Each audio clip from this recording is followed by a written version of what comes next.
Bienvenue au podcast Premier Visionnement. Aujourd'hui, on parle d'un film digne de mention, ou pas, des annales du cinéma.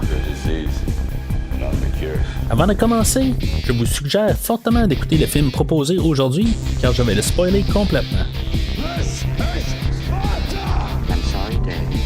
Bonne écoute. Keep the change, you filthy animal. Bienvenue en 2047. Aujourd'hui, on parle de Event Horizon, le vaisseau de l'au-delà, sorti en 1997 et réalisé par Paul W.S. Anderson, avec Lawrence Fishburne, Sam Neill, Joely Richardson, Kathleen Quinlan, Richard T. Jones, Jack Noseworthy, Jason Isaacs et Sean Pertwee. Je suis Mathieu et, avant de commencer le podcast, voulez-vous du café? Alors, bienvenue au podcast. Cette semaine, on couvre un film là, de 1997 qui est comme peut-être rendu un film culte. Un film que j'ai vu une couple de fois, que je me suis procuré en Blu-ray il y a une couple d'années. Puis c'est un film que j'aime ça revisiter une fois de temps en temps, que j'avais vu à l'époque, là, je pense à super écran. Puis c'est ça, je veux dire, ça m'avait comme collé un peu. Là, je veux dire, c'est un film que j'ai gardé, que je suivi. Comme j'ai dit, je l'ai acheté comme par hasard de même. C'est pas un film que je suis bien attaché à ce film-là, mais je me suis dit, ça faisait une couple de fois que pour des raisons là, quelconques, là, je voyais passer là, sur le feed Facebook, là, puis je me suis dit, peut-être que ce serait le temps d'un peu de revisiter. Puis je pense qu'en plus, ils ont sorti là, dernièrement là, une nouvelle version de Scream Factory. Fait que, en tout cas, ça a juste comme un petit peu là, moussé un peu là, l'idée là, de parler de ça aujourd'hui. C'est toujours ce que j'essaie de faire, justement, là, de parler là, d'une couple là, de films d'un peu partout, là, pas juste de parler de franchise. Là, fait que, je me suis dit, ça va faire un petit break là, de Mad Max, même si j'ai juste fait un film de Mad Max pour l'instant, mais ça va suivre là, pas mal dans les prochaines semaines, là, suite au film là, de la planète des singes, puis Ghostbusters aussi. Là, fait que je fais quasiment juste des franchises là, depuis 2-3 mois. Là, fait que je me suis dit, on va casser ça un petit peu avec un film. Puis dans le fond, j'avais laissé l'opportunité là, de faire King Kong là, avec le nouveau là, avec Godzilla, là, King Kong X Godzilla, là, en tout cas quelque chose de même. Là. Fait que c'est ça, je me suis dit, je pouvais pas le faire avec Christophe finalement, fait que on va remettre ça à plus tard, là, probablement quand ça va être la sortie Blu-ray éventuellement, avec le film là, de Godzilla Minus One que j'ai pas couvert, là, mais que je veux aussi faire avec Christophe, fait que ça va aller plus tard au courant de l'année. Fait que je suis tombé sur le film là, Event Horizon. Je me suis dit, ça me tentait de faire plus quelque chose qui touche l'horreur. Puis, du coup, c'est ça. Fait que j'ai juste regardé au travers de toute ma bibliothèque de films. Puis, je me suis dit, on va tomber là-dessus ça, en même temps. C'était comme tout bien placé pour parler de ce film-là. Je savais qu'un jour, je voulais en parler de ce film-là de toute façon. Fait que ce film-là, dans le fond, réalisé par Paul W.S. Anderson, que j'ai déjà parlé au podcast, notamment pour le film là, de Mortal Kombat, que si vous me connaissez un peu, vous savez que je suis un grand fan de Mortal Kombat. Puis que aussi, je suis un fan aussi de Resident Evil. Fait que sûrement que Resident Evil, éventuellement, là, que lui a réalisé, là, je vais probablement en parler éventuellement là, au podcast. Puis c'est ça, fait que lui, le réalisateur, après avoir fait le film de Mortal Kombat là, de 95, avait le choix de soit continuer à faire la suite de Mortal Kombat, ce que j'aurais peut-être aimé qu'il fasse, si vous avez juste à retourner en arrière dans les archives du podcast, vous savez qu'est-ce que j'ai à penser de ce film-là, puis probablement que vous aussi, vous pensez la même affaire. Mais il y avait le choix aussi de faire le film de X-Men, de faire Alien 4. Je savais pas que ça va tomber sur son bureau à lui. Puis c'est ça. Fait que il a choisi là, finalement là, de faire un autre film. Il voulait casser un peu qu'est-ce qu'il avait fait avec le film de Mortal Kombat, qui était un film PG-13. Et il voulait faire un film un petit peu plus gore, un petit peu plus plus mature que le film de Mortal Kombat. Fait que, dans le fond, il a reçu là, ce script-là là, par Paramount. Paramount, il faut noter aussi que c'est la maison de Star Trek. Fait que, il va avoir une couple de choses là, que ça va jouer là-dedans en tant que tel, là, pour le côté, surtout pour les attentes là, des studios qui veulent faire une aventure dans l'espace. Ben, ils s'attendent peut-être à plus quelque chose. Là. Ils savaient qu'ils voulaient un film un petit peu plus gore, mais que, en tout cas, le film, là, dans le fond, a sorti, quand ils ont fait tout leur montage initial, ben, ils ont fait une coupure du film là, qui durait 2h10 ou 130 minutes si vous préférez. Et finalement, ben, c'est ça, le monde de Paramount, ben, ils ont dit ben, c'est un peu trop long, il y a trop de gore. Puis ils ont fait là, des screen tests. Fait que, ils ont coupé beaucoup du film. Le problème avec le film, c'est que ils voulaient avoir ce film. Ben, il y avait le film Titanic là, qui est sorti en 1997 qui devait sortir en été. Et que M. Cameron avait demandé est-ce qu'on finalement on repousse le film ou il a dit carrément je repousse mon film. Là. Je pense que c'est plus ça qui a dû arriver. Fait que Paramount a fait comme bon, ben ok, on a besoin de quelque chose là, qui va sortir là, en milieu d'été. Fait que il faut faire ça, mettons, n'importe quel film, là, mais on va tomber sur ce film-là là, réalisé par Paul W.S. Anderson. Et que, finalement, ben, il n'y aura pas grand temps de production. C'est normalement, là, comme ben, t'as un certain temps pour... je pense que le film, ils vont l'avoir monté quelque chose comme en 10 semaines ou 10 mois plutôt. Là, mais c'est beaucoup là, pour tous les effets spéciaux et toutes les affaires. Là, fait que le temps était beaucoup compressé. Fait que là, ils ont une méga coupure du film.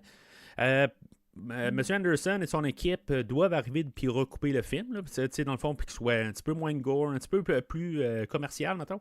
Fait qu'ils vont couper, puis selon M. Anderson, ben, il va peut-être avoir coupé 10 minutes de trop. Puis, on va en parler là, pendant le film. Là, est-ce que ces 10 minutes-là seraient peut-être cruciales au film? Le film a finalement mal été reçu. C'est dans le fond les critiques et le monde qui ont vu le film, mais il y a eu quand même un reboost de popularité là, quand il est arrivé en DVD. Il y a eu des bonnes écoutes, puis ou en VHS là, à l'époque. Là, fait que, du coup, on avait voulu sortir là, cette Extended Cut, mais le Extended Cut, dans le fond, tous les fichiers ou toutes les bobines de film avaient été mal sauvegardées ou quelque chose de même. Puis finalement, ben, on a perdu beaucoup d'affaires. Et puis, c'est ça. Fait que, dans le fond, tout l'Extended Cut n'existe plus, supposément. Ou qu'il y a une version VHS à quelque part là, d'un des producteurs, mais en tout cas, ça reste flou un petit peu comme idée. Peut-être que ça va se voir le jour ou pas, là, mais ça serait juste une copie là, VHS. Fait que c'est moindre qualité. Mais bon, si on regarde le coffret là, de Scream Factory qui ont sorti là, de Friday the 13th, il y a une couple d'années, là, il y avait des scènes supprimées là, pour le Vendredi 13-2. Puis qu'on a sorti ça, on a sorti juste les scènes coupées. Là. En tout cas, moi, ça ne m'aurait pas dérangé d'avoir la version VHS de pied de qualité, mais voir le montage initial, voir ce que ça aurait donné. Là. Puis peut-être même pour le film aujourd'hui, mais bon. On parlera là, de ça aujourd'hui, là, si, mettons, ça vaut vraiment là, la peine ou quelque chose de même. Là, si, mettons, ça pourrait donner quelque chose. Mais c'est ça, le film, là, éventuellement, ben, c'est ça, tu sais, je pense qu'on va appeler ça plus un film culte là, qui est devenu. Puis, il y a eu quand même, là, ben, c'est pas une réévaluation, peut-être, là, c'est pas un Blade Runner, c'est pas l'effroyable chose, The Thing, là, si vous préférez, là, mais ça reste que le film a été comme un peu réévalué par la suite. Le film s'appelait là, initialement là, The Stars, My Destination. On a changé ça pour Event Horizon, là, qui est une... dans le fond, le trou noir, là, puis en tout cas, ça mêle tout ça ensemble. Là, je sais pas exactement c'est quelle partie, là, mais en tout cas, c'était le working title qu'on appelle. Là.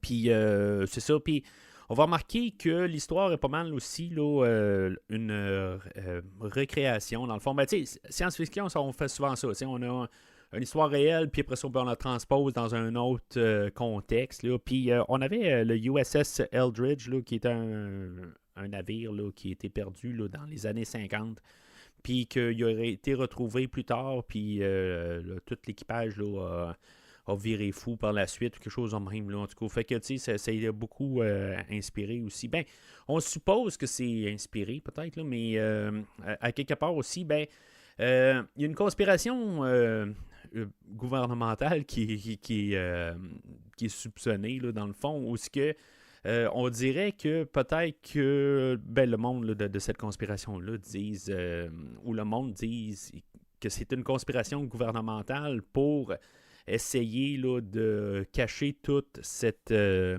histoire-là, que dans le fond, c'est une conspiration gouvernementale. Là, en tout cas, fait que, tu sais, je sais pas que je le jette là-dedans, là, honnêtement, là, je m'en fous un peu, là, mais c'est quelque chose qui est quand même arrivé, puis qu'on a fait ça, là, on fait peut-être juste une version là, d'espace ou science-fiction de cette histoire-là.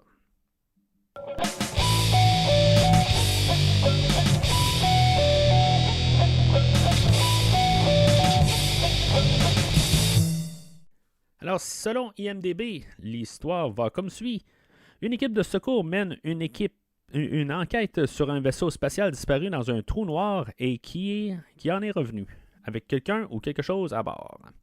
Fait que, en bout de ligne, on va parler, là, tu sais, ça va être un vaisseau hanté, puis où ce que, dans le fond, là, ça va faire montrer là, les peurs des gens ou plus des remords, puis tu sais, fait que dans le fond, c'est pas mal de faire face aux peurs et les affaires de même là, que certains personnages vont devoir faire ou accepter leur passé. C'est pas mal l'histoire basique là-dessus. Il n'y a pas grosse thématique, là, mais peut-être là, la séduction là,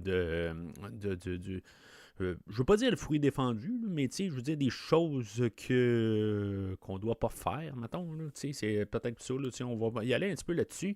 J'attends que la version 130 minutes doit avoir beaucoup plus de ça, puis doit avoir beaucoup plus de choses, là, on s'entend. Là, c'est 35 minutes de moins, là, c'est énorme. Là. Tu peux pas avoir là, de mur à mur 35 minutes de gore là, qui a été coupé. Là, c'est impossible. Là, tout simplement, là, c'est sûr qu'il y a de l'histoire qui doit être coupé là, astronomiquement là, en 35 minutes de film. Mais c'est ça, hein, à la base, là, c'est plus une histoire là, de maison hantée.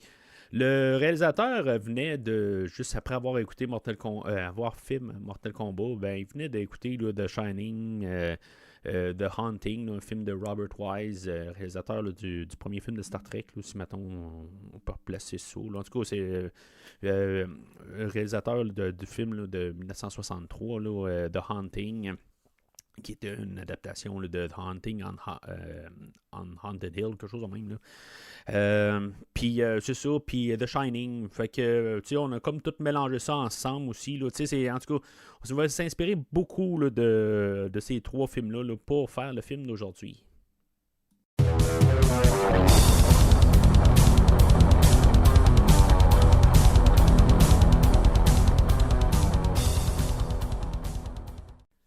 Alors, comme j'ai dit tantôt, ben moi, ce film-là, je l'ai vu quand il est arrivé à Super Écran. Peut-être que je l'avais loué aussi. Là, c'est une possibilité. Là, en tout cas, je me rappelle de l'avoir vu une couple de fois là, initialement là, à Super Écran là, dans le temps.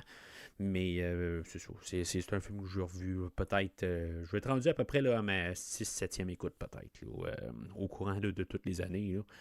Supposant que je l'ai vu peut-être 2-3 fois rendu à Super Écran. Là, les films passaient en boucle. Là. Aujourd'hui, je pense que Super Écran, là, il y a 4 canaux, là, genre que tu peux switcher le film. Là, mais c'était, dans le temps, ça passait une fois, puis après ça, il repassait genre 3 heures plus tard, il la repassait, puis 2 jours plus tard, il la repassait. Mais c'était juste le seul et unique poste de Super Écran. Là, mais en tout cas, fait que souvent, quand on voyait les films là, plusieurs fois là, dans une semaine ou dans tout le mois là, le film passait. Là. Fait que le film commence avec le générique, dans le fond, là, où on voit toutes les. Le générique, quoi, là. On a la musique là, de Michael Kamen, que c'est lui qui va faire la musique dans tout le film, mais il va être en collaboration avec le duo Orbital. Orbital avait joué, il avait fait une chanson là, dans la trame sonore là, de Mortal Kombat. Puis ça va faire quand même une trame sonore assez intéressante. Je sais pas si, mettons, le générique puis la fin fit avec le film, là, parce que c'est plus techno un peu, là, mais pour le restant du film, c'est correct. Puis d'après moi, c'est plus la collaboration là, avec Orbital.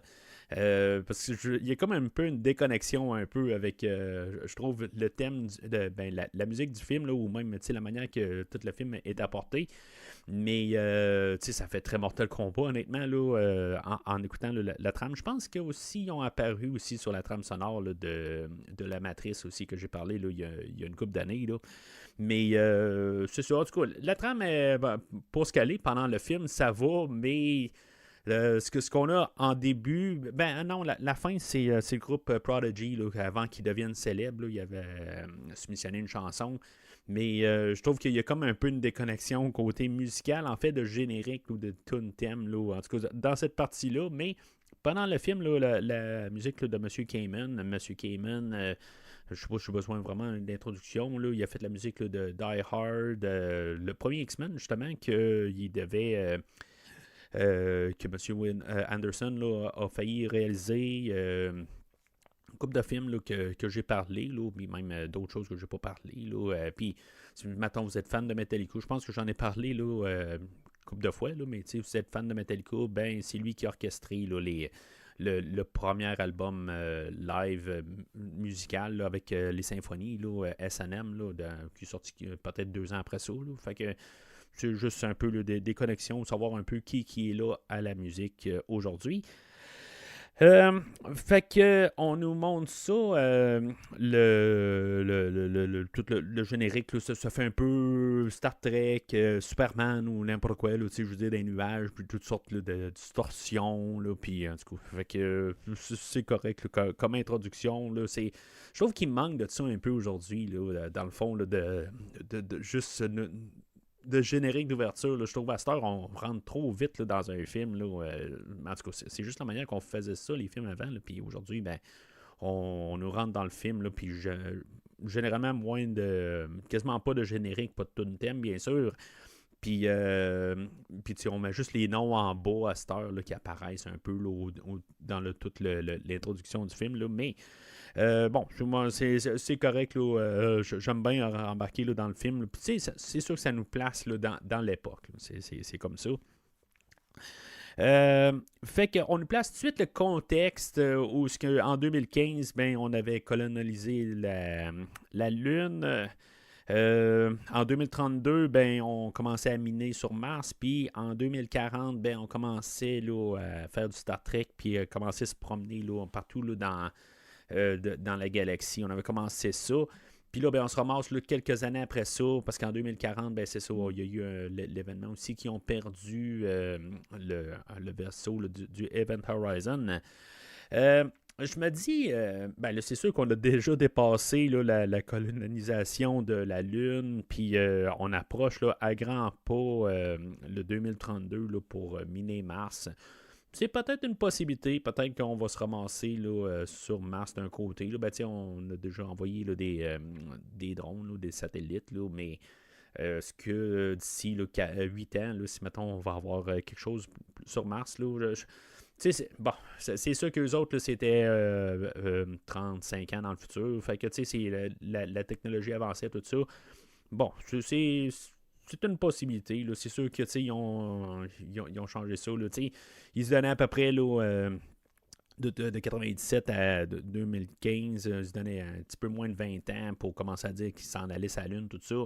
On était déjà allé sur la Lune en 69, puis en tout cas, peut-être qu'on planifiait, là, mais c'est juste une question de contexte. Est-ce qu'il aurait pu placer ça peut-être là, 50 ans plus tard de tout ça? Je pense que ça aurait eu plus de sens, mais tu sais, quand j'ai parlé là, du reboot de La Planète des Singes là, il y a quelques semaines, c'est un peu ça aussi, là, les dates, là, ils ne concordent pas. Ben, c'est moins exagéré que le reboot de La Planète des Singes. Je pense que c'était en 2029, je pense qu'on était dans une autre galaxie, quelque chose en même. Là. En tout cas, je vois juste là, de mémoire, là, mais ça n'a juste pas de sens. Sinon, c'était pas en 2021 là, ou quelque chose en même. Là, en tout cas. Fait que... Fait qu'on a l'introduction là, du personnage là, de Weir, le docteur Weir, là, qui est joué là, par voyons, le docteur Grant de Jurassic Park, là, Sam Neill.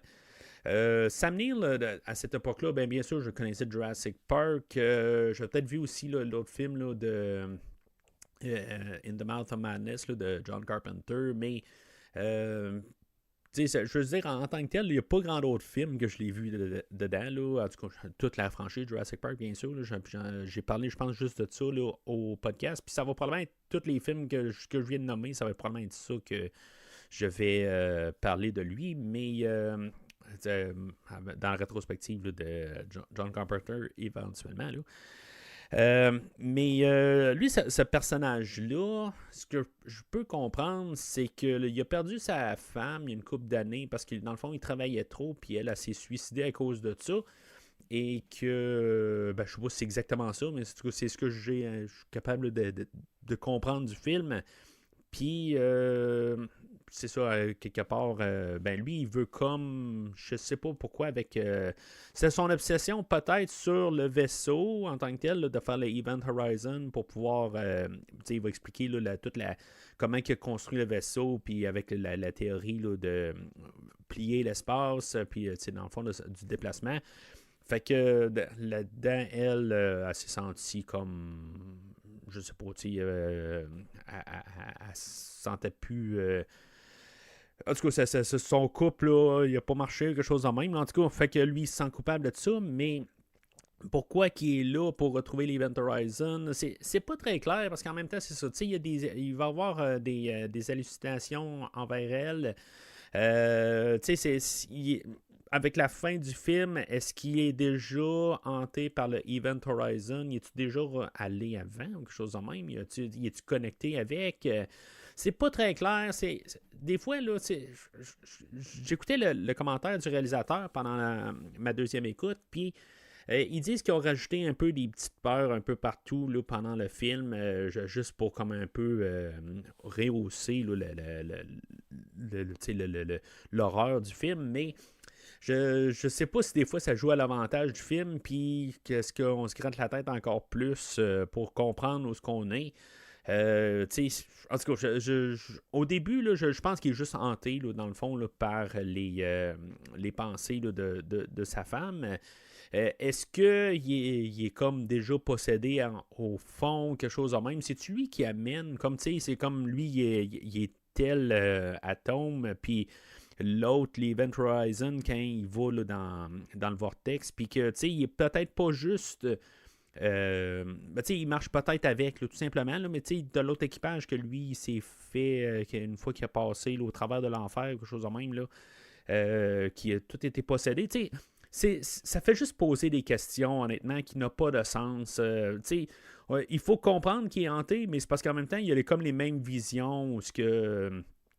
sa femme, elle a pas Dieu, puis des affaires de même, puis bien avant qu'il soit sur l'Event Horizon. Fait que c'est toutes des affaires de même un petit peu que ça n'a juste pas de sens. Tu sais, ça aurait été après, ok, mais au début du film, ça se tient pas.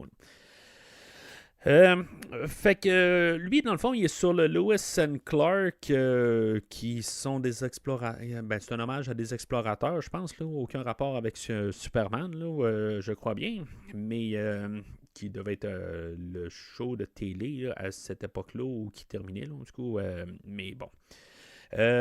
Mais je trouve juste ça drôle pareil. C'était un gros show à l'époque, même si la quatrième saison a planté, là, mais en tout cas, je garde ça pour ma discussion là, dans Décryptons Smallville. Mais c'est ça. Fait que sont en orbite alentour de la Terre. Dans le fond, il est sur une base spatiale.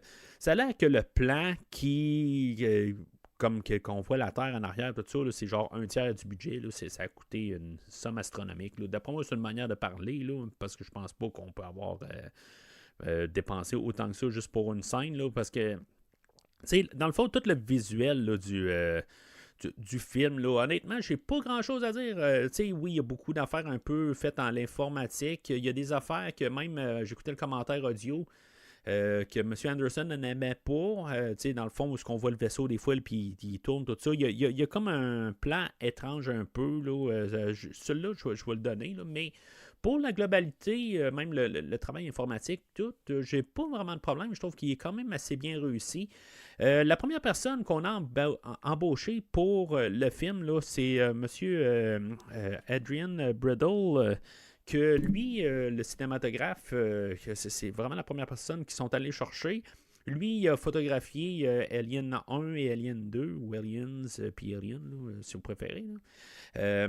Puis, ça va paraître un peu là, dans l'esthétique. Là. Je comprends que lui, il est en arrière de la caméra, c'est pas lui qui fait la production, là, mais je trouve que, ou l'esthétique, ou les décors, tout ça, ou ce qu'on a filmé là, sur les studios Pinewood, là, dans le fond, où ce qu'on filme les James Bond, là, on avait besoin de quelque chose de méga, mais je trouve que l'esthétique est très Nostromo là, de Alien, puis c'est un peu similaire aussi là, dans Aliens. Parce que je trouve que ça va bien avec. Là.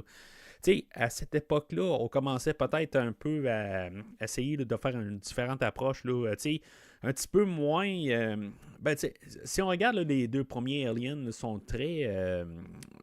C'est très. C'est sûr que c'est des films là, de fin 70, début 80, là, mais l'esthétique est toujours un petit peu plus rustique. Puis, quand on fait les films d'aujourd'hui, comme je suis en train là, de réécouter là, les derniers Star Wars, là, le sequel, la trilogie là, des sequels, là, ça faisait longtemps que je ne les avais pas écoutés, là, je pense depuis ma rétrospective, mais chose que je remarque, c'est qu'ils reviennent un petit peu à l'esthétique qu'on avait là, dans ces temps-là. Là. Puis c'est pareil pour Star Wars, où ce que l'esthétique était plus, c'est sûr, rustique, je pense pas que c'est le bon mot, là, mais vous comprenez ce que je veux dire. Puis ce que je remarque, c'est que c'est une esthétique assez similaire. C'est comme, j'ai l'impression qu'on pourrait arriver, là, puis se ramasser là, dans 150 ans, là, je me rappelle plus exactement là, les années là, pour Alien, mais qu'on aurait pas mal la même affaire là, plusieurs années plus tard. C'est beaucoup, quasiment dans le même univers. Là, en tout cas, je trouve côté esthétique, là, je trouve que c'est très similaire. Mais c'est ça, en tout cas, c'est quelque chose que j'aime bien dans tout le film, là, c'est tout le côté, cet aspect-là, que on n'essaye pas d'être trop ambitieux, d'essayer de faire... qu'est-ce que George Lucas, dans le fond, il était sur le point de faire là, avec l'épisode 1, là, 2 années plus tard, là, de comment enlever tout ce genre d'esthétique-là, puis essayer là, de le peaufiner, là, puis d'essayer de faire ça super futuristique, mais en bout de ligne que, en tout cas, ça ne marchera pas vraiment là, pour M. Lucas, là, tant qu'à moi, mais je trouve que l'esthétique qu'on a aujourd'hui, c'est quelque chose là, que j'aime bien. Là. Ça n'a pas viré, là, bien sûr, là, de tout au tout, là, comme esthétique. Là, on a Star Trek Enterprise, là, qui je pense, c'est en 2005, là, puis qui a une esthétique assez similaire à ça, mais j'aime l'esthétique aujourd'hui. C'est tout simplement pour dire ça. On est introduit au personnage là, de Miller, qui est joué là, par Lawrence Fishburne. Le personnage de Stark, qui est joué par Jolie Richardson. On a aussi Peters, personnage là, de Kathleen Quinlan. Cooper, Justin, DJ, Smith. Dans le fond, on a 8 personnages là, qu'on va suivre principalement. Là. Il y a quelques caméos, mais il y a genre il y a 13 personnes embauchées là, pour apparaître en face là, de la caméra là, aujourd'hui. Là. C'est quand même assez restreint, mais c'est correct en tant que tel. Puis, tout l'équipage, là, dans le fond, les 7 de l'équipage, là, en bout de ligne, je sais pas. Je trouve qu'il y a une manière de tout, assez rapidement, de toutes les reconnaître. Toutes, ils ont un peu leur distinction. Il y en a un que c'est le médical, il y en a un que c'est la technologie, il y en a un que c'est le pilote, l'autre c'est le copilote. Des affaires de même. En tout cas, c'est assez simple un peu de comprendre. Là. C'est sûr que sont tous un petit peu là, des hommes à tout faire aussi. Là. Ils peuvent faire un peu tout. Puis c'est normal. Là. Ils sont sur un vaisseau. Puis ce que je comprenne, là, ils doivent avoir quand même là, des habiletés un peu là, pour pouvoir se remplacer s'il y a des fois il y a quelque chose, des affaires de même. Là. Mais c'est ça, fait que je pourrais commencer à parler de tout le monde, là, mais en tant que tel, là, j'aime pas mal tout l'équipage. Je trouve qu'ils ont de l'air quand même assez réels. Sur le plateau, par contre, ils ont eu beaucoup là, de difficultés. Ça a été quand même beaucoup de pression. C'est sûr que il y a le temps. compressé. Puis, tu sais, il y a toutes les choses plus tard qui vont se faire mettre, là, les prothèses, des affaires de même. Là, ça a irrité beaucoup là, les acteurs à la longue. Tu sais, ça fait beaucoup de tension un peu parce que c'est toute la pression, puis toutes les choses qui doivent avancer, tout ça. Puis, tu sais, en tout cas, ça brûle les acteurs, fait que, tu sais, ils deviennent plus à fleur de peau, puis tout ça. Fait que ça joue un peu là, sur le tout ensemble. C'est beaucoup aussi la pression du studio qui pousse aussi parce que ça doit sortir en peu de temps, tout ça. Puis c'est tout ça ensemble là, qui fait que même en arrière de la caméra, en avant, tout ça, ça pose dans tous les sens. Mais pour le général, je trouve que ça paraît pas à l'écran en bout de ligne. Là, ils font chacun leur job, là, sont très professionnels. Mais que c'est ça. En tout cas, en tant que tel, là, je pense qu'on a trouvé un bon casting pour trouver un casting réel qui, eux autres, dans le fond, tous les personnages là, sont sur le point de revenir sur Terre, mais c'est ça, ils sont appelés là, à revenir, dans le fond, de faire une mission avant de retourner sur Terre. Là. Il y a, c'est ça, tous les acteurs là-dedans, dans le fond, là, étaient comme chargés là, de trouver l'histoire de leur personnage, pourquoi ils étaient là, puis les affaires de même. Puis il y en a qui c'était un peu là, des situations qu'ils vivaient, comme le personnage là, de Peters, elle, c'est ce qu'elle vivait un peu avec son garçon, là, dans le fond, là, qu'elle ne pouvait pas le voir, les affaires de même. Là, on a un personnage là, aussi là, je pense que c'est DJ, dans le fond, qu'il est joué là, par Jason Isaacs. Je me trompe peut-être là, avec un autre, là, le personnage là, de Smith. C'est un ou l'autre, là, dans le fond, là, qui ont comme leur historique de personnage. Là, c'est leur frère là, qui était dans l'armée, quelque chose de même. Là. Fait que, tu sais, c'est toutes des petites affaires de même. Le personnage de Stark, elle, dans le fond, était écrit pour être un homme au début. Puis finalement, c'est ça. On l'a changé là, pour une femme là, quand Madame Richardson est arrivée là, pour auditionner. Puis c'est correct en tant que tel. Je trouve que tout le monde est quand même là, ils font leur travail puis ils sont assez distincts pour qu'on comprenne là, qu'est-ce qu'ils ont. Puis on lui donne quand même quelques secondes chacun. Là, ça paraît pas beaucoup, mais dans un film, des fois, là, juste de comprendre qu'est-ce qu'ils sont, c'est quoi leur motivation, tout ça, on va quand même passer sur pas mal tous les personnages pour tout nous expliquer ça. Puis je trouve que on donne juste assez. Il y a des personnages qu'on n'a pas besoin de beaucoup. Puis c'est correct en bout de ligne. Là, on a bien fait ça. On n'a pas besoin de plus de ça. Je comprends que peut-être dans la version 35 minutes, là, peut-être qu'on aurait un petit peu plus des affaires de même. Là, mais on est bien correct là, avec qu'est-ce qu'on a. On a besoin de savoir un peu c'est qui notre principal. Puis où est-ce qu'on s'en va. On a Sam Neill tantôt, le Dr. Weir. Puis Miller, bien sûr, Lawrence Fishburne, là, que je parlais une couple de fois là, au podcast. Puis, je veux dire, dans le fond, que j'ai pas besoin de présenter. Là, je veux dire, c'est le charisme. Là, puis on sait, je veux dire que c'est lui là, qui est le personnage principal, c'est ça. Je veux dire, comment que ça va aller. Puis, tu sais, il y a un bout que je me dis, je regarde le film, ça fait quand même un bon bout là, que j'avais écouté le film. Puis je pensais que c'était Stark qui devenait peut-être le principal ou pas, mais c'était-tu elle? Puis oui, elle va survivre à la toute fin, mais on va regarder tous les autres personnages, puis on se dit, ben n'importe qui peut arriver puis être des survivants à la fin de toute cette histoire-là. Puis c'est quelque chose que, je vais dire tout de suite, c'est quelque chose que je trouve le fun. Parce que souvent, tu arrives puis tu vois tous les personnages, tu te dis, bon, ben ok, c'est beau, lui, elle. Eux autres, ils vont tous mourir d'ici la fin du film. Puis je suis pas trop sûr pour le film d'aujourd'hui. Je me dis, bon, ben ok, il me semble qu'elle a survécu. Peut-être que lui, mais je suis pas trop sûr. Puis je trouve qu'ils vont avoir bien joué le carte là, juste en les présentant puis qu'on comprenne rapidement qui sont. Puis ils ont quasiment pas plus. Il n'y a pas de personnages qui ont vraiment plus que d'autres là, au courant du film. Fait que dans le fond, on a le Dr. Weir qui il explique dans le fond c'est quoi la mission top secrète, là, dans le fond, qui sont à la rescousse là, pour retrouver le Event Horizon qui a été perdu dans l'espace. Puis c'est ça, il explique là, toute sa théorie là, dans le fond, comment que ce vaisseau-là fonctionne pour se déplacer en pliant l'espace. Puis, tu sais, je me dis, est-ce qu'il devait dire ça à l'époque? Là? C'est sûr qu'aujourd'hui, ben, on comprend ça peut-être un peu plus, mais tu sais, si on retourne dans le temps, ben,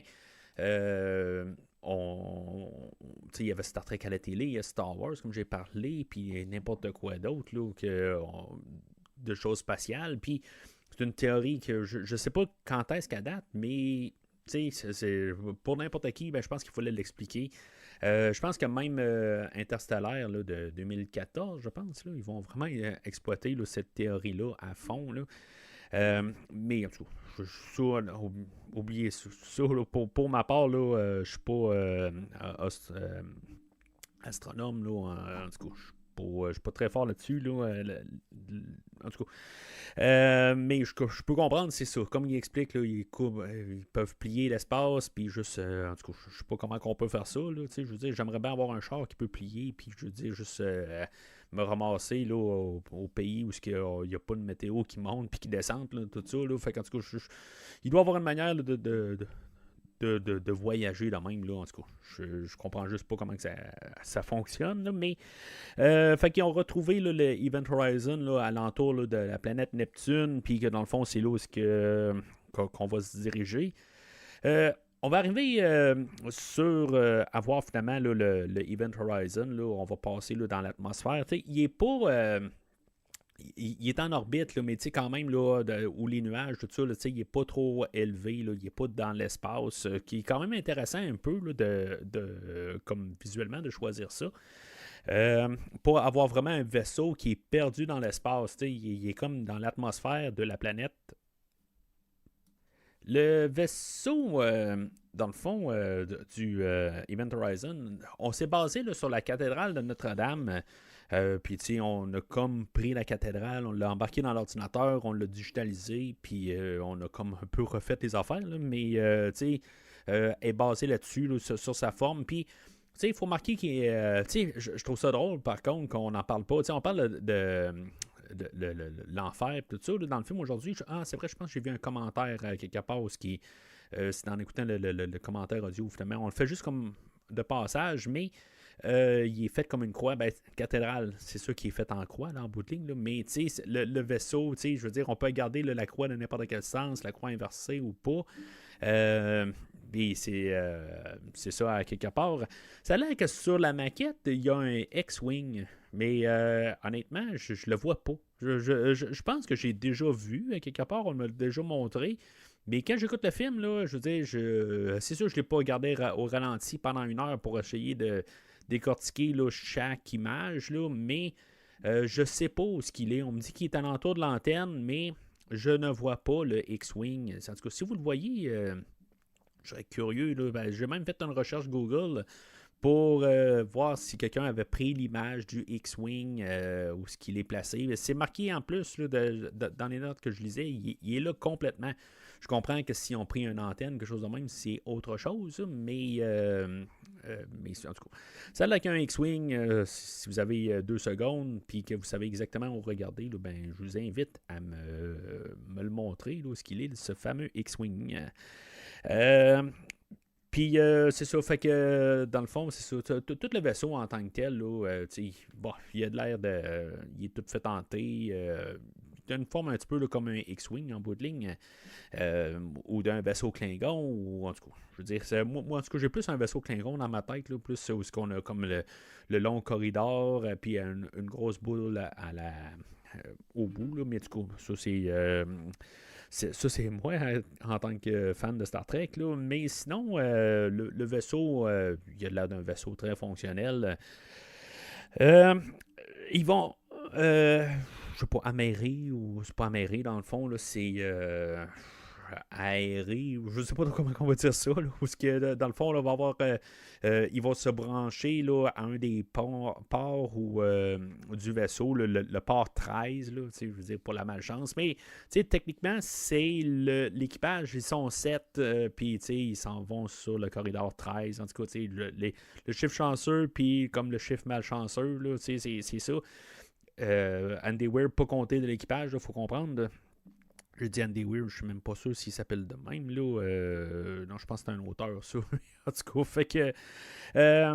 Mais le personnage là, de Sam Neill.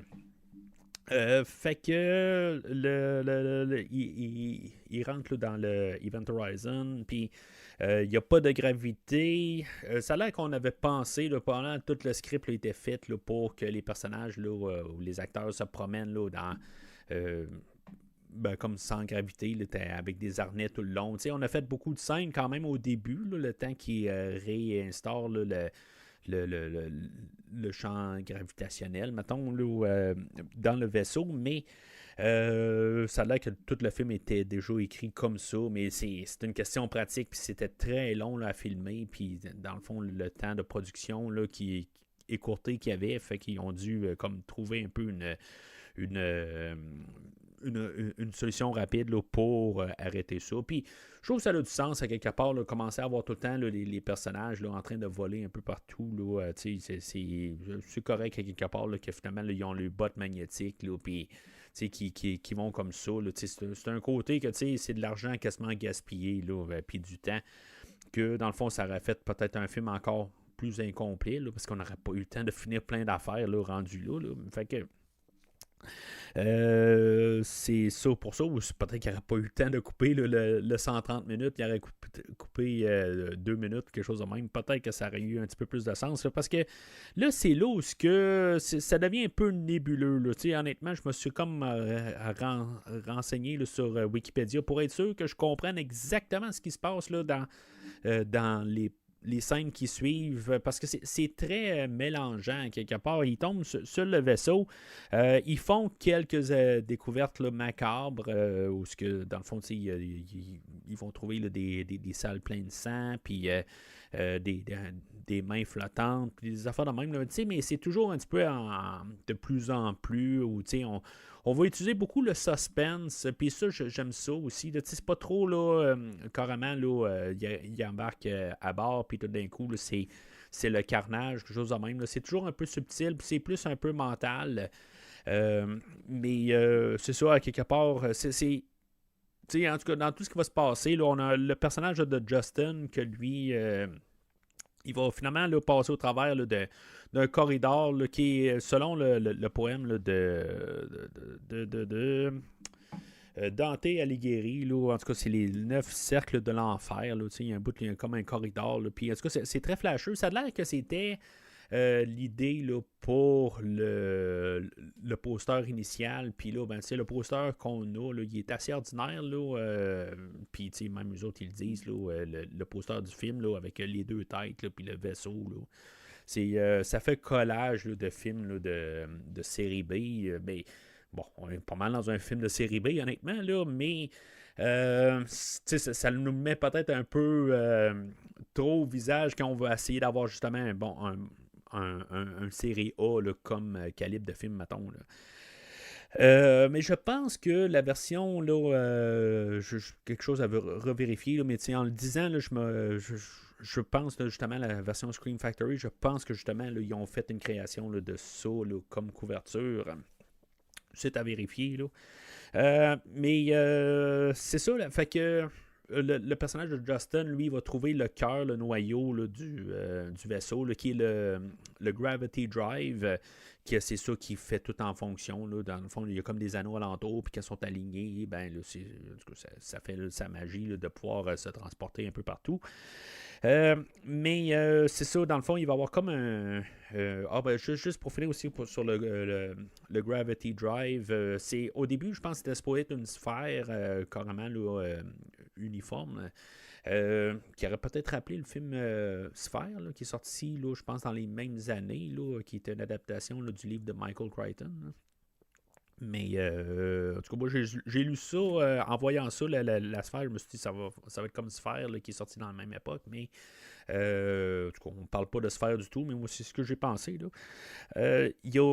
Mais ça, on a décidé d'y aller plus sur une autre influence là, vers le film. Là, parce que le film là, va être un Hellraiser en espace. Puis dans le fond, on a voulu un peu comme rendre hommage un peu, puis faire un peu plus quelque chose là, comme le puzzle box là, dans la franchise là, de Hellraiser. Là. Mais ça a l'air que le créateur là, de Hellraiser, là, ça a l'air qu'il a quand même vu Clive Barker qui a vu un peu les pré-productions là, du film là, dans le fond. Puis, je veux dire, tranquillement, on va s'en aller là, dans un film de Hellraiser, là, plus le film va avancer. Là. Puis probablement que la version extended, là, ça doit être pas mal plus là, dans le même genre d'univers. Là, mais bon, ça, on verra jamais cette version-là. Là, ça a l'air. Hein. Fait que lui, ben c'est sûr, il va avoir comme un mur qui va être créé, là, puis comme fait penser un peu à Prince of Darkness, me semble, là, dans le film là, de John Carpenter, là, me semble qu'il y a genre un genre de miroir, là, il faudrait que je revisite ce film-là là, bientôt, là. Mais qui est comme un portail. Puis dans le fond, Justin, lui, il va en touchant là, ce genre de mur, ce portail-là, ben il va être aspiré à l'intérieur. Puis dans le fond, il va comme passer dans ce trou noir-là. Puis lui, je sais pas, il va comme. C'est pas très clair qu'est-ce qui va se passer. Parce que lui, en passant au travers, ben c'est comme tout le vaisseau passe au travers, eux autres passent au travers. Puis c'est. Je comprends pas. Il y a comme un onde de choc. Puis que tout le monde est comme. Je sais pas si. C'est-tu le vaisseau qui devient comme activé à ce moment-là, ou ce qui hante le vaisseau? C'est pas très clair. C'est peut-être que dans le 10 minutes là, qui aurait pu être ajouté au film, là, peut-être qu'on aurait plus compris exactement qu'est-ce qui se passe à ce moment-là. Parce que là, c'est juste quelqu'un qui passe au travers, mais que là, tout d'un coup, ça l'envoie une onde de choc. Puis, dans le fond, éventuellement, il va revenir. Puis, il va comme être traumatisé là, de toute son expérience. Puis, c'est pas très clair. On comprend qu'il y a quelque chose là, qui a comme été libéré ou il y a eu un échange. Le vaisseau était-tu hanté avant ou il était juste hanté l'autre bord? C'est des choses qui ne sont pas vraiment expliquées dans tout le film. Là. Même, on va avoir comme l'explication que c'est ça. Il est comme allé à l'enfer puis il est revenu. Puis le vaisseau est hanté maintenant. Mais ça l'explique pas vraiment pourquoi que tout d'un coup c'est activé à ce moment-là, puis c'est quoi l'onde de choc. Là.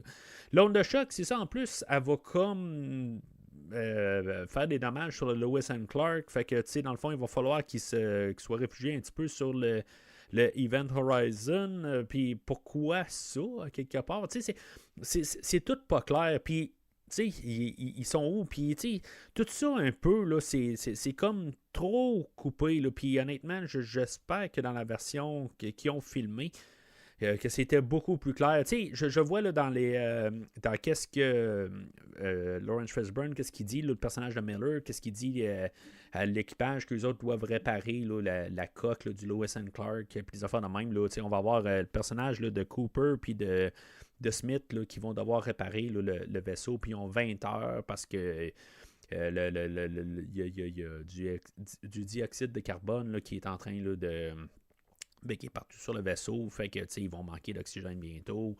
Je comprends toutes ces idées-là, là, je veux dire, c'est une bombe à retardement en bout de ligne, là, qu'on a 20 heures pour sortir de là. C'est correct, c'est des affaires là, qu'on trouve tout le temps des affaires dans les films. Là, c'est correct pour ça, mais je comprends juste pas exactement son où puis pourquoi que le vaisseau a lâché. Je comprends l'onde de choc, mais je comprends pas pourquoi que cette onde de choc-là elle a été libérée, puis pourquoi qu'elle fait les dommages qu'elle fait, tout ça. En bout de ligne, je comprends que l'idée qu'ils veulent faire, c'est juste que le monde doive, pour une raison quelconque, qu'ils doivent rester sur le Event Horizon pour avoir là, des hallucinations, puis que tout l'équipage là, va se faire tuer un par un. Ben, dans le fond, c'est tous ceux-là qui étaient témoins. Là, c'est les premiers astronautes là, qui sont allés sur les Event Horizon. C'est eux autres là, qui vont voir les hallucinations, là, mis à part là, le docteur Weir. Là. En tout cas, ceux-là qui vont être là, mais qui vont comme être Ben, non, je pense que le personnage de Cooper et de Smith, eux autres, verront pas parce que les autres restent sur le Lois and Clark, puis tous ceux-là qui vont arriver à bord. Ben, c'est ça, tu sais. C'est-tu comme d'un côté, là, un empoisonnement, là, juste, tu sais, c'est tout dans le tête, tout ce qui se passe, là. Ça, c'est une théorie que j'essaie de peut-être penser un peu sur le film aussi. Tu sais, dans le fond, qu'il n'y a rien qui se passe, c'est tout dans le tête en bout de ligne, qu'il n'y a rien de. Il n'y a rien, il n'y a pas de feu, il n'y a rien, là, des affaires de même. Là. Le film, c'est ça, on dirait qu'il y a un petit peu de misère à le démontrer. On nous le dit, il y a un bout où ce que Miller, lui, il va voir. Il y a quelqu'un qui a essayé de sauver, mais que finalement, il a dû le laisser mourir avec un autre vaisseau. Là, puis dans le fond, il y a ça comme remords un peu, là, qui s'est dit qu'il ne va jamais laisser un équipage en arrière, laisser tomber un membre d'équipage plus tard. Là. Et c'est ça, il doit se dire que c'est juste une illusion, mais ça reste que les gens vont s'arracher les yeux, puis les affaires de même vont faire des affaires de même. Si c'est-tu une illusion en bout de ligne, c'est tout un peu des affaires de même que on frôle un peu. Est-ce que ça l'est, ça l'est pas, c'est de la possession, c'est pas l'est pas. Il y a un petit peu là, de choses qui sont pas très claires. Puis, je vais le dire maintenant, là. Le 10 minutes, je le prendrais en tant que tel. Le film, là, il est vraiment tronqué. Là. Il manque quelque chose là, dans ce film-là. Puis, tu sais, si mettons, il faudrait avoir le 35 minutes pour tout comprendre, ben, ça serait le fun de voir là, ce fameux 35 minutes-là. Ou sinon, ben, tu sais, je sais pas, de juste d'avoir trouvé une manière là, de mieux expliquer ça. Là, mais c'est juste le problème là, d'une production trouble. Puis je trouve que c'est beaucoup apparent là, dans ces scènes-là. Puis que tout d'un coup, ben, même s'il reste peut-être 1 heure au film, ben, tout va avancer quand même assez vite. Là, je m'attends à ce que tout le monde va peut-être mourir un à un, là, comme un peu comme dans un Alien ou n'importe quoi. Là. Parlant encore d'Alien, une créature, ben, au début, initialement, c'était une créature. Là, c'était le vaisseau était. Il y avait d'autres. Ben, je ne veux pas dire des aliens, là, mais vous comprenez, là, c'était un autre genre de créature à bord, puis qui les éliminait un à un, mais qu'on a switché ça un petit peu. Là. Je ne sais pas si c'est Anderson qui a décidé ça. Là. Mais juste de faire ça plus un vaisseau hanté, c'est le vaisseau lui-même. Là. En tout cas, je trouve ça intéressant comme idée, là, puis juste que ça soit pas une créature à la Alien là, qui va détruire, tuer un à un là, notre équipage. Fait qu'ils vont réussir à mettre en marche là, le Event Horizon.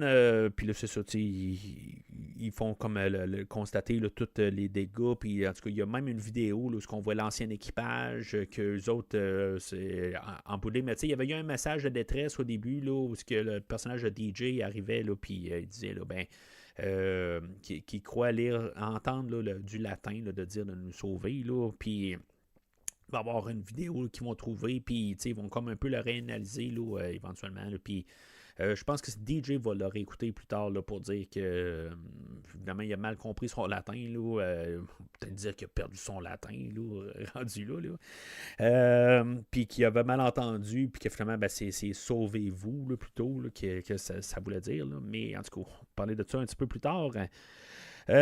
Mais c'est ça, tous les personnages commencent à halluciner, là, comme le personnage de Peters qui hallucine son fils avec des larves sur son pied. Ça a l'air que cette scène-là était vraiment plus longue là, dans la version allongée. Puis, ça l'a dégoûté beaucoup là, de l'auditoire. Pendant toutes ces scènes-là aussi, dans la vidéo qu'ils vont trouver aussi là, de tout l'équipage, il y a comme un genre d'orgie. Je ne sais pas comment dire ça, là, mais je veux dire, puis il y a beaucoup de séquences là, qui apparaissent, là, comme genre des photos. C'était beaucoup de choses qui ont arrêté beaucoup là, tous les acteurs aussi, là, filmer là, ces scènes-là de je sais pas, je peux dire masochiste, là, mais je veux dire, c'est tout satanique là, comme vision, là, où ils sont tous découpés, ils ont plein de sang sur eux autres. C'est pas très confortable pour les acteurs, ils sont filmés de tous les sens. Je veux dire, des fois, ils sont pas bien habillés. Ils sont vraiment pas confortables. Puis, en tout cas, on voit toutes ces scènes-là, puis ça a l'air que, je veux dire, toute cette scène-là est très élaborée, puis on voit vraiment plus de de séquences de même là, dans la version là, de 35 minutes. Là, mais comme j'ai dit tantôt, je pense pas qu'il y a 30 minutes de ça, puis il y a 5 minutes d'histoire. Là, je suis certain que c'est peut-être 2 minutes, là, tout un montage fait, là, mais il manque de l'histoire là-dedans. Peter hallucine son fils, comme j'ai dit. Il y a Miller là, qui voit le membre de l'équipage là, qui est mort, là, Eddie Corrill, quelque chose de même, là, Corlick, en tout cas, finalement, qui va comme le voir un peu tout le long. Ils sont comme hantés là, par ces personnages-là.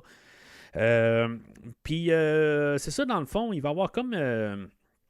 une autre surcharge, là, en tout cas, exactement qu'est-ce qui se passe là, là-dedans. Où ce que le personnage de Justin qui est revenu aussi, lui, il va vouloir comme s'enlever la vie, il va s'embarquer là, dans une salle de décompression. Éventuellement, le personnage de Miller va le sauver là, à la Iron Man un peu. Là, où, je parlais de Andy Weir, là, auteur, là, c'est lui qui a écrit le livre là, Seul sur Mars, là, mais je pense que c'est la seule affaire qui n'était pas prise dans son livre. Là, mais la fin de ce film-là, justement, là, je pense qu'il utilise là, de la compression. Mais en tout cas, ça vient un peu plus tard, là, mais en tout cas, peut-être que je mélange deux idées ensemble, là, mais il y a toujours un petit peu des petites passes de même là, qu'on voit là, de juste flotter dans l'espace.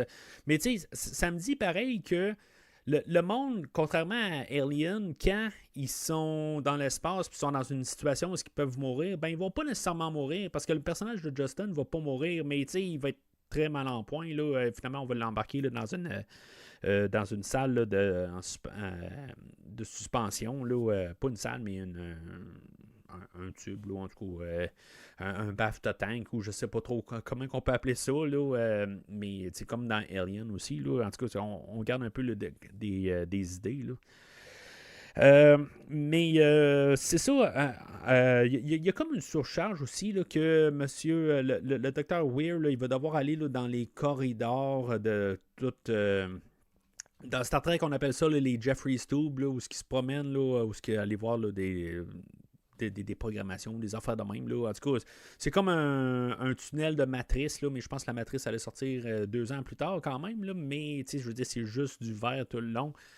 Si on regarde un peu la production là, de ces corridors-là, sont pas très très réussis tant qu'à moi. Là, c'est clairement là, juste des petits panneaux verts. Il n'y a absolument rien d'autre. Là. Même si c'est pas des feuilles de papier là, qui sont collées là sur des vitres, là, dans le fond, puis c'est tout éliminé. Le look ça jure un petit peu, honnêtement. Là, avec tout qu'est-ce que j'ai vu pendant tout le film, là, j'aimais beaucoup tous les gros plateaux, les affaires de même. Mais ces corridors-là, j'ai de la misère à acheter, là, que c'est juste comme le cerveau mère, des affaires de même, là, que les cartes mères là, qui sont toutes là, j'ai un petit peu de la misère à acheter l'idée, là, honnêtement. Là, ça paraît que c'est juste la photocopie, tout simplement. Là. C'est pas très très beau à voir, là, mais bon. C'est là où est-ce que peut-être que M.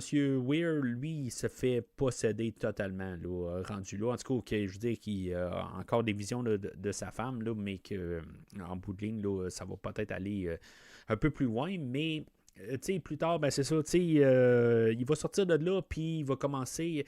Tout le monde va dire qu'ils ont vu des visions, mais lui, il va tout nier ça.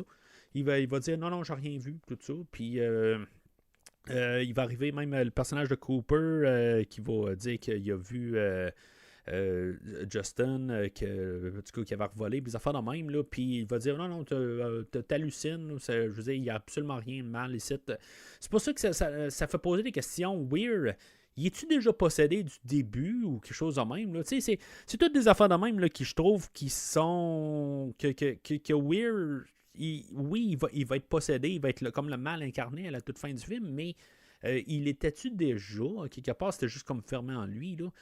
Je sais que Sam Neill aussi, là, il a déjà joué là, dans un autre film que j'ai vu de lui. Là, je ne sais pas si je vais le couvrir éventuellement au podcast, là, mais dans le Omen 3, là.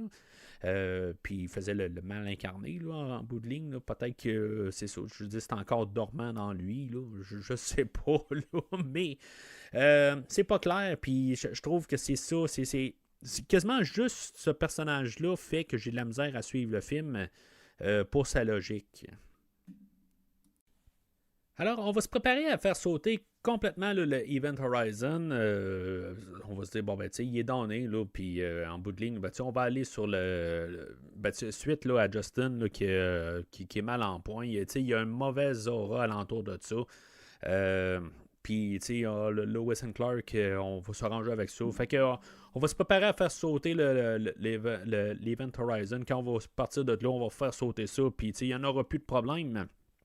C'est sûr que Weir, lui, aime pas ça. Je veux dire, c'est le travail de sa vie, mais c'est ça. Je veux dire, c'est ça en bout de ligne. Si on peut dire qu'il y a comme le regret d'avoir perdu sa femme à cause de ça, mais en bout de ligne, ben, il préfère le vaisseau, tout son travail d'une vie. Là, fait que en bout de ligne, ben, il n'aime pas ça. Fait que il va empêcher ça d'arriver.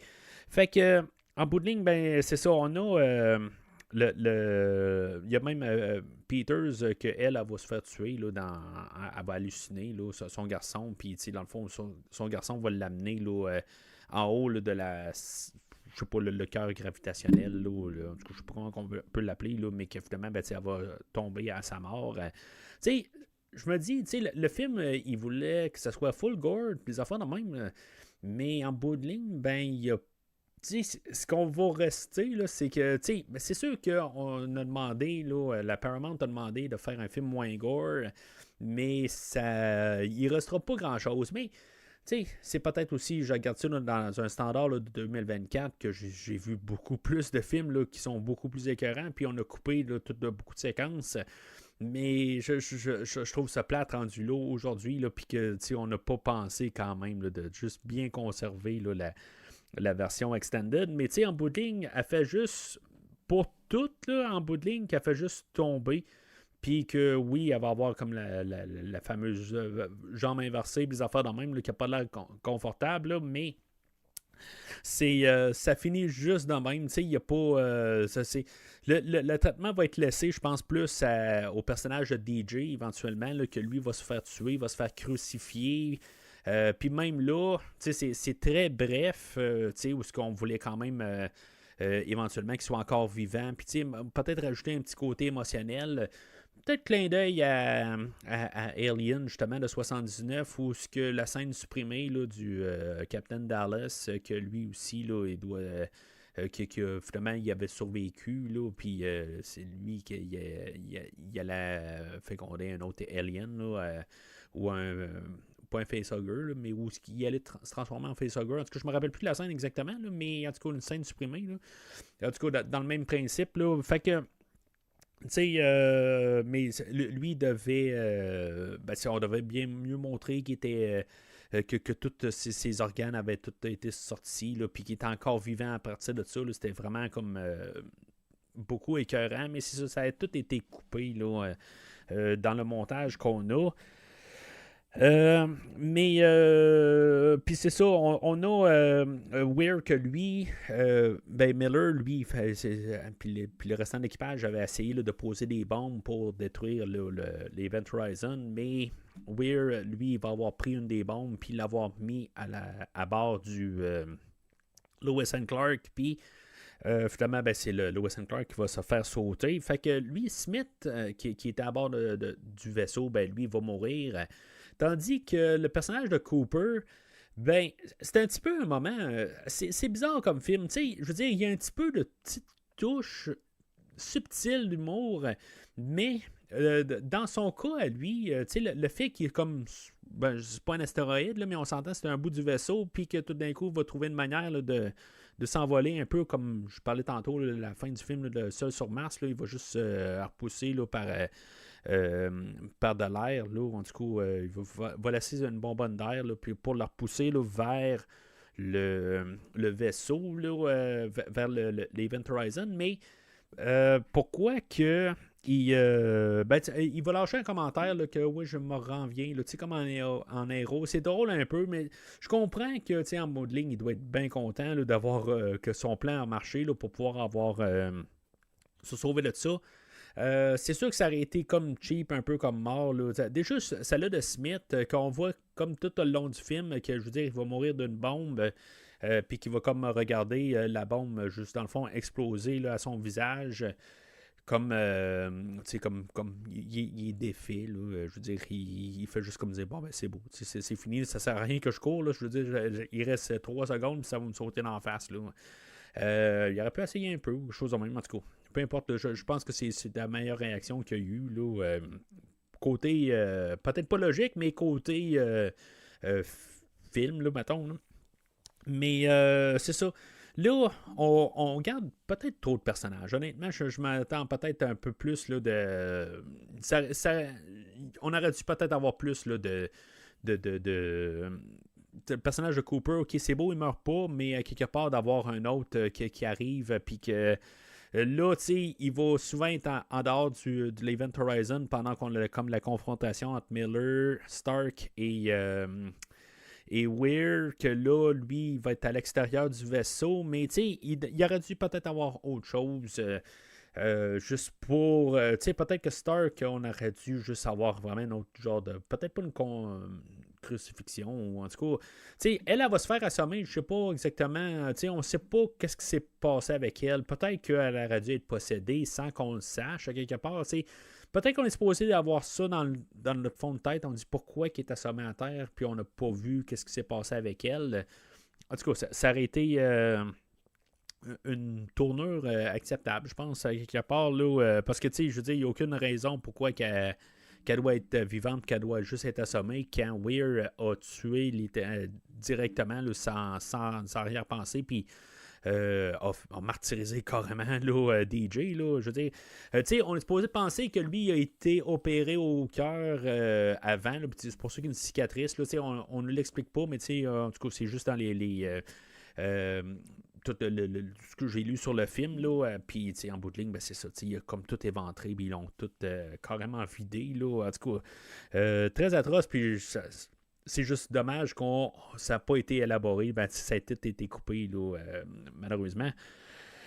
Mais c'est ça, fait que en bout de ligne, ben, on va réussir à faire éjecter Weir dans l'espace, mais il va trouver une manière de revenir sur le vaisseau pareil. Mais c'est-tu une hallucination à la toute fin du film? T'sais, c'est ça que je pense qu'on peut se dire. C'est peut-être pas Weir nécessairement. Là, je veux dire, c'est. Tout peut être dans la tête de Miller rendu là, où il hallucine toute la fin. Là. En tout cas, moi, c'est comme ça que j'interprète ça. Mais en même temps, c'est pas clair parce que Weir, lui, c'est ça, au début, il était-tu possédé ou pas? Je reviens tout le temps à ça. Il y avait quelque chose en lui que finalement, c'est juste déjà le mal qui était renvoyé sur Terre à quelque part pour finalement amener un équipage sur le Event Horizon. Il y a un petit moment humoristique un peu qui passe là, dans un commentaire là, de Sam Neill, là, quelque part, où Fishburne arrive et il dit ben là, l'Event Horizon a tué tout l'équipage. Puis Sam Neill il répond ben ouais, mais là maintenant j'ai un nouvel équipage. Mais c'est subtil, puis j'aime ça un petit peu. C'est juste, ça fait sourire, mais tu sais, c'est pas un gros rire, là, mais j'aime mieux ça comme genre d'humour que avoir Cooper qui est là en train de crier des wouhou un peu partout là, dans l'espace, mais en même temps, je comprends le personnage qui doit être content là, de réussir à se sauver de ça quand, dans le fond, sa mort était certaine, mais en même temps, il aurait peut-être pu arriver, puis juste, ça aurait été atroce que justement, qui partent là, dans le néant. Là, je veux dire, c'est juste le côté atroce de ça. Mais les films comme qui sont faits, ben, il aurait été dans le néant, mais en bout de ligne, ben, il sera revenu quand même d'une manière. Là, mais je pense que ça aurait été vraiment peut-être plus cool, là, justement, qu'ils partent là, dans le néant. Puis juste ce côté atroce-là qui est perdu à jamais là, dans l'espace, là, c'est une... En tout cas, pour moi, c'est comme une peur là, d'être pogné là-dessus. Là, on écoutera le film avec Sandra Bullock une bonne fois. Là, je me rappelle plus comment il s'appelle. Là, le film où il est en orbite alentour de la Terre. Là, puis elle tourne un peu partout. Là, puis en tout cas, peut-être qu'un film, je couvrirais ça. Juste comme l'idée là, d'être perdu dans l'espace. Puis de pouvoir sortir de ça. Là. Mais en tout cas, là, je m'en vais sur un autre track. Fait que c'est ça. On a... Weir, c'est ça, il réussit à être éjecté. Ils vont aller. Ils vont se dire, bon, ben, on va faire sauter là, une partie là, de l'Event Horizon pour partir juste avec la tête. Je sais pas pourquoi que tout le vaisseau serait pas tout hanté, rendu là. Peut-être juste avec le trou qu'ils ont fait, là, il y a une partie qui est plus bon. Là. En tout cas, je sais pas pourquoi nécessairement qu'ils doivent faire sauter là, une partie du vaisseau, mais puis j'ai gardé juste la tête. Mais ils vont partir de là. Puis éventuellement, ben, c'est ça. Miller, lui, va être confronté directement là, à Weir, qui va prendre la première forme là, de l'équipage. Là, ben, la personne là, qui est morte là, dans une mission précédente. Je vais juste me répéter là, ou me réitérer là, sur le début du film. Là, c'est ça, tu sais, on devait avoir comme un peu quelque chose comme cette histoire-là au début du film pour. Tu sais, ben, je pense que c'était dans un script initial, on ne l'a pas filmé, là, mais tu sais, quand on a réécrit le film, là, on l'a rapporté un peu là, pour l'idée de justement que c'est ça qui est un peu là, dans l'histoire là, de fond du personnage de Miller. Mais c'est sûr, on devait avoir quelque chose de similaire à ça au début, que justement, ils doivent perdre un membre de l'équipage en train de sauver un autre vaisseau, mais c'est ça que, à la fin, on a comme un peu le miroir de ça à la toute fin, mais c'est ça, à quelque part, on ne l'a pas filmé, mais on l'a réécrit là, dans le script là, d'une autre manière. Là. Fait que c'est bien correct, là, mais c'est ça, le personnage là, de Miller, lui, c'est ça, il est confronté comme à ses peurs rendu là. Il va avoir comme une bombe qui est comme restée là. Je sais pas exactement pourquoi elle s'est ramassée là, mais en bout de ligne, ben, Miller a juste à comme prendre le détonateur puis il va faire sauter là, le Event Horizon. Fait que il reste juste, dans le fond, le personnage de Cooper que lui, finalement, a réussi à repartir à bord de l'Event Horizon pour pouvoir être en suspension là, jusqu'à leur retour sur Terre ou qu'il soit secouru. Puis le personnage de Stark, puis il y avait déjà le personnage de Justin là, qui était déjà là,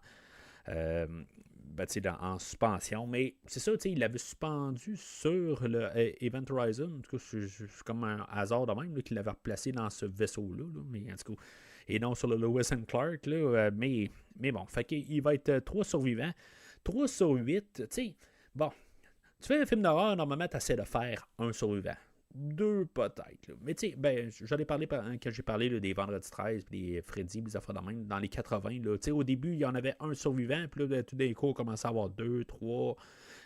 On commençait à avoir plus de survivants, mais moi, je reste avec l'idée que, puis on avait eu Scream l'année précédente, dans le fond, là, mais la production était déjà engagée là, sur ce film-là, mais c'est juste que, on commençait à penser à avoir beaucoup trop de survivants, tant qu'à moi, pour un film d'horreur. Là. Je veux dire, ça doit rester à 1 ou à 0 là, pour être efficace. Là, enfin, je trouve à la toute fin. Là.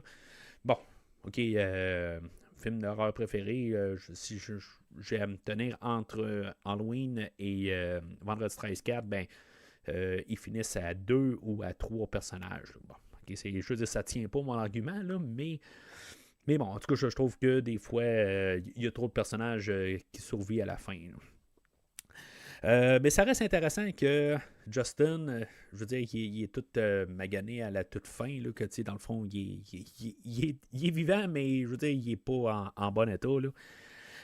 Puis peut-être qu'il aurait dû avoir quelque chose au pire à Cooper ou à voyons, le personnage de Stark, là, du coup. Fait que, mais, tu sais, sont comme pas bien importants, je trouve. Tu sais, je veux dire, c'est le personnage de Miller là, qui était le plus important là-dedans. Là. Puis, c'est sûr que si tout le monde aurait été mort, puis notre personnage principal là, de Fishburne s'enlève la vie en faisant sauter le vaisseau, ben, ça n'aurait pas été mieux. Là. On s'entend, là, on aurait. Ben, ça aurait pu être ça aussi, justement, que c'est le seul survivant, mais quelque part, au moins, qu'il décide là, que ça. Que le vaisseau hanté, là, il touche personne, puis tout finit de même. Là. Ça aurait pu être ça. Là, dans le fond, le personnage, mais juste avant d'arriver, ben, on est là à la fin. Ça a l'air qu'il y avait, dans le fond, 2 fins alternatives. Là. On avait soit le personnage, là, dans le fond, le personnage de Andy Weir ne revenait pas à la toute fin, c'était juste la version en feu là, de Eddie Koralick. On avait cette version-là, puis on avait aussi la version où ce que Miller, pas Miller, mais Weir, il n'y avait pas de, c'est ça, il y avait pas de Weir, puis dans le fond, quand le personnage de Stark se réveille, dans le fond, quand on a l'équipe là, qui vient les secourir, là, on a Stark qui se réveille, puis que finalement, ben, elle voit le personnage de Weir, là, qui est un des secouristes, là, puis finalement, ben, on n'avait pas ça, mais qu'elle entend quand même là, tout le cri là, de l'équipage là, du Event Horizon, parce qu'ils sont sur la tête là, de l'Event Horizon. Là. Mais bon, je pense qu'ils ont choisi la meilleure fin, là, rendu là. C'est comme un peu, ils ont repris, là, dans le fond, les mêmes plans, puis tout ça, puis ils ont juste... c'est la même fin, mais juste recoupée différemment, là, on s'entend, là. Mais c'est ça, fait qu'ils sont secourus, là, je pense que c'est 72 jours plus tard par une équipe de vaisseau secouriste. Puis c'est ça, c'est supposé de laisser le personnage de Stark, peut-être qu'elle est tentée à son tour. C'est pas très clair, quelque part. Je veux dire, oui, ben, ils sont sur la tête du Event Horizon, fait que, tu sais, peut-être que l'âme est encore là. En tout cas, c'est pas très clair, ou juste l'âme était juste dans le Gravity Drive. C'est des choses là, qui auraient pu être élaborées là, dans la version ben, qui est probablement là, dans la version 130 minutes, mais aujourd'hui, ben, c'est ça. On juge le film là, sur ses 135 minutes ou ses 95 minutes.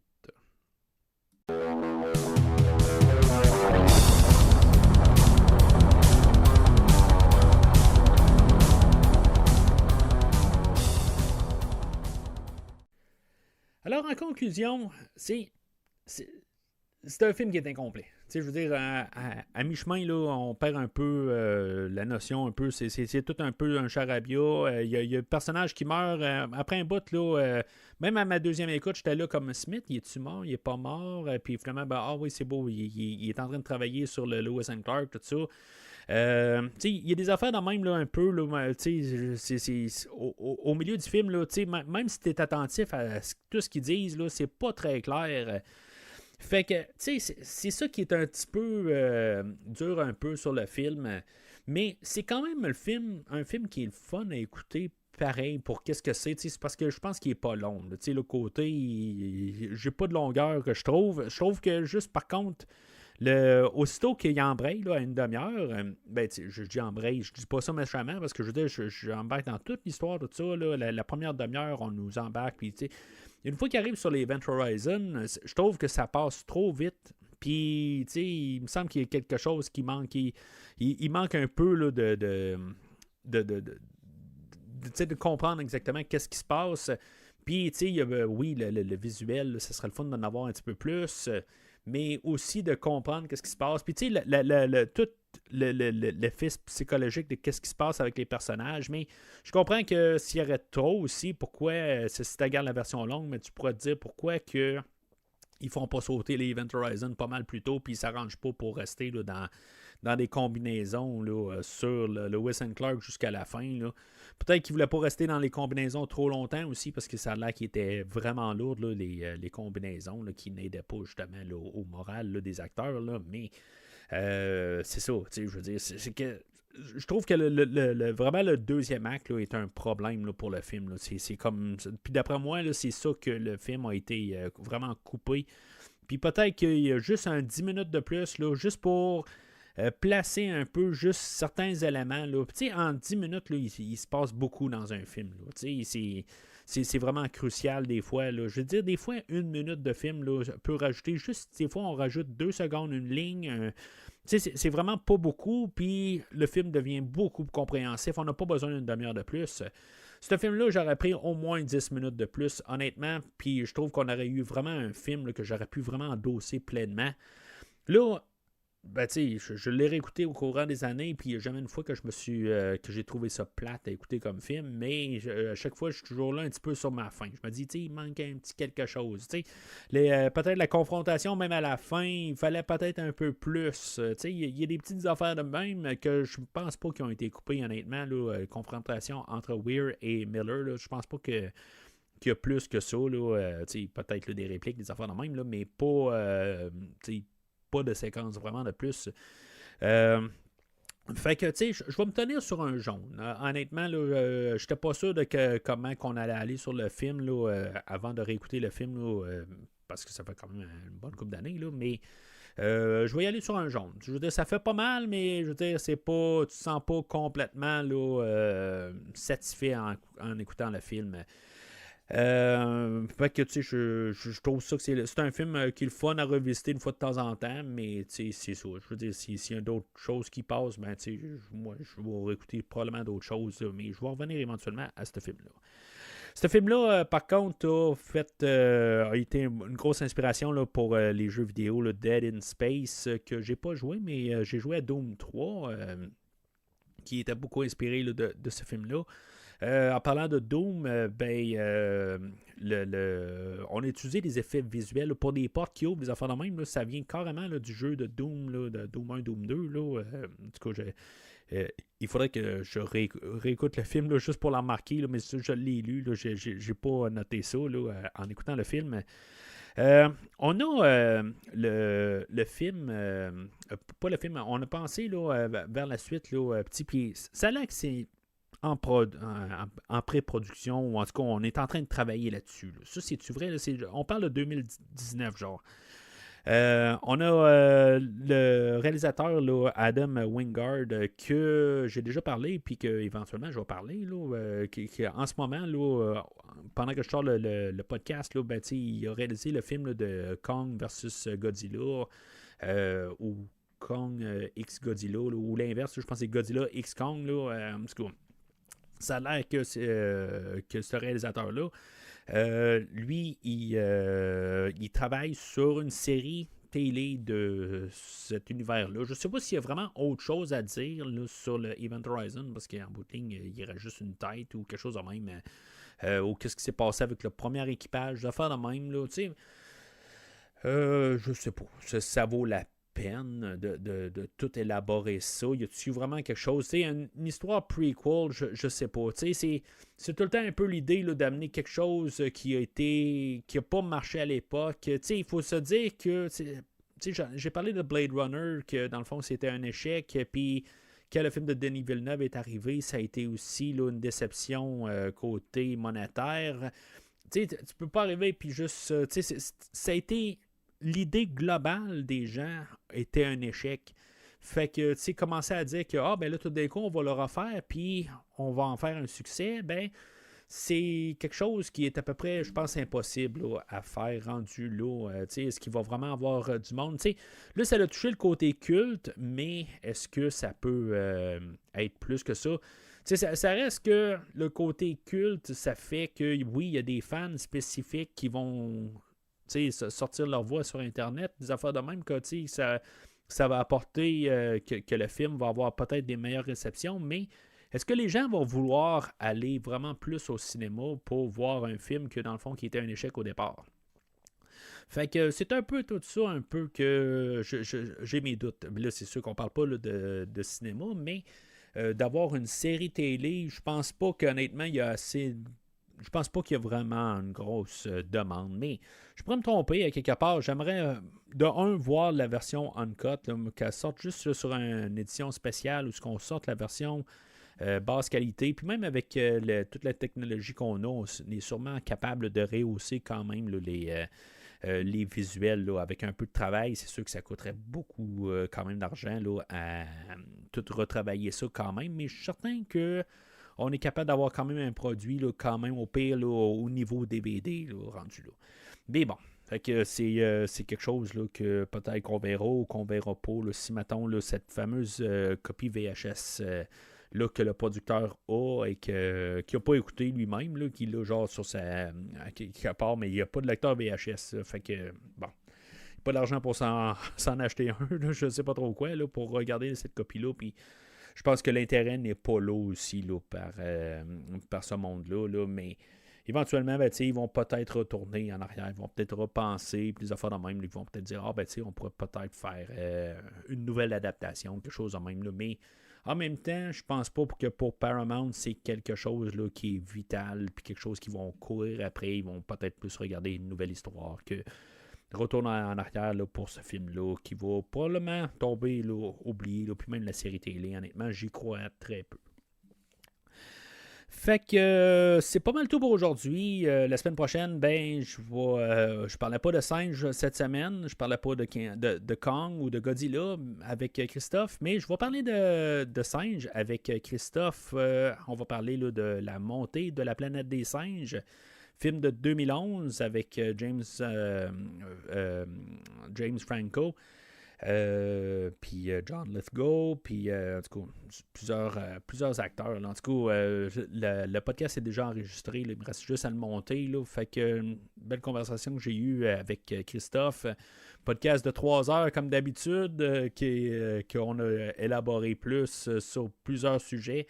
Donc, c'est un rendez-vous pour la semaine prochaine où ce qu'on va faire vraiment comme les 3 semaines en ligne. Là, on va faire toute la nouvelle lignée là, de la planète des singes. Ça va être 1 par semaine. Ça sera pas... il n'y aura pas là, de 2 par semaine comme que j'ai fait avant là, pour la première ère, en guillemets, là, de la planète des singes. Là. Ça va juste être comme 1 par semaine. Mais il va y avoir Star Trek qui va commencer au travers de ça aussi. Là, fait que ça va faire quand même du stock par semaine. Fait que je ne veux pas non plus surcharger tout. Là. Fait que c'est le rendez-vous pour la semaine prochaine. Entre-temps, n'hésitez pas à commenter sur l'épisode d'aujourd'hui. Est-ce que c'est un film culte? Est-ce que vous voulez une suite en série? Est-ce que vous voulez un remake? Est-ce que vraiment vous voulez aussi, comme moi, avoir quand même une version... peut-être pas la version de 2h10, mais peut-être au moins avoir les 10 fameuses minutes que M. Anderson dit qu'il aurait rajouté là, à partir de là. Mais ce que je pense que ça serait quelque chose là, de quand même assez pas pire. Au moins avoir juste l'essentiel, là, puis peut-être pas juste tout l'extended. Là. Il y a toujours un peu un entre-deux, mais n'hésitez pas à laisser vos commentaires là-dessus. Si maintenant vous êtes nouveau au podcast, je vous invite à aller voir le site internet du podcast, premiervisionnement.com. Trouvez tous les liens là, sur plusieurs franchises que j'ai couvertes au courant des années du podcast. Et même plusieurs films uniques, là, comme le film d'aujourd'hui. Là. En tout cas, tous les liens sont là directement là, sur le site internet du podcast et suivent sur les réseaux sociaux Facebook, Twitter et Instagram. Si vous n'avez pas assez de m'entendre, vous pouvez toujours me trouver aussi sur mon autre podcast avec Steven de Cinérum, où on parle là, de la série Smallville. La série là, qui a été diffusée là, de 2001 à 2011.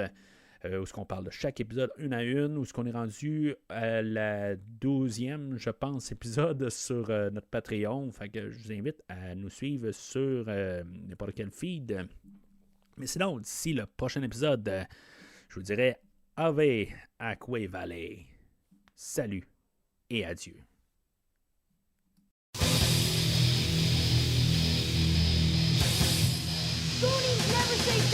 Merci d'avoir écouté cet épisode de Premier Visionnement. J'espère que vous vous êtes bien amusés. Je vous donne rendez-vous la semaine prochaine pour la couverture d'un autre film. Si vous voulez entre-temps regarder le catalogue complet du podcast et télécharger des épisodes passés, rendez-vous sur premiervisionnement.com.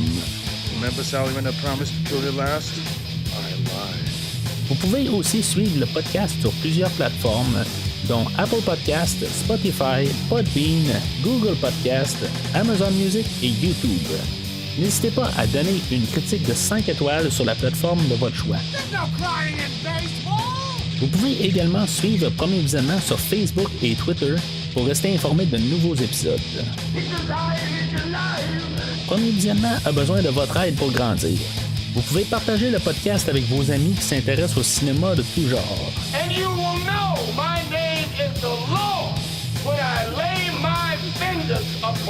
Le podcast a également besoin de votre support monétaire pour continuer.